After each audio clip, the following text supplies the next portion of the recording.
Hello students, let's see this question. So the question is biosphere refers to.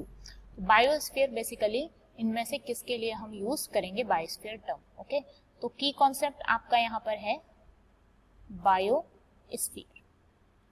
ठीक है, तो अगर हम जनरल बात करें फेजेस ऑफ सक्सेशन में बायोस्फीयर जो है वो सेकेंड फेज ऑफ सक्सेशन में आता है. ठीक है, इसका मतलब बेसिकली यही है कि अर्थ का वो पोर्शन जहां पर लाइफ एग्जिस्ट करती है उसको हम कहते हैं बायोस्फीयर. ठीक है, तो सिंपली आप कह सकते हैं the portion of earth where life exist. ठीक है, अब वो कहीं भी हो सकता है, वो आपका पानी में भी हो सकता है, वो जमीन पे भी हो सकता है, वो हवा में भी हो सकता है. तो इस बेसिस पे हम सिंपली तीन आप कह सकते हैं बायोस्फीयर तीन कंपोनेंट से मिलके बना है या तीन स्फीयर से मिलके बना है.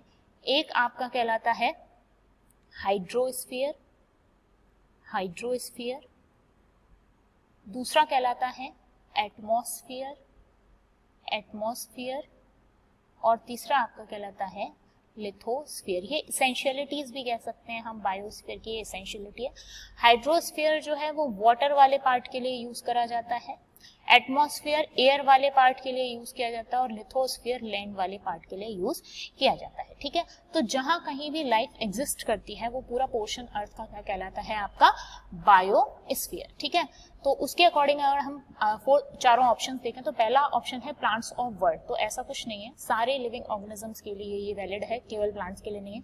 सेकंड ऑप्शन में भी स्पेशल प्लांट्स की बात की तो ये भी गलत हो जाएगा. थर्ड ऑप्शन में area occupied by living beings, तो ये आपका ऑप्शन क्या होगा, सही होगा. ठीक है, अर्थ का वो पोर्शन या एरिया जहां पर लिविंग बींग्स हैं उनको हम क्या कहते हैं बायोस्फीयर. लास्ट ऑप्शन भी केवल प्लांट्स के बारे में है तो ये भी क्या हो जाएगा, wrong. So the most appropriate answer of this question is option number 3. I hope you understand this question. All the best.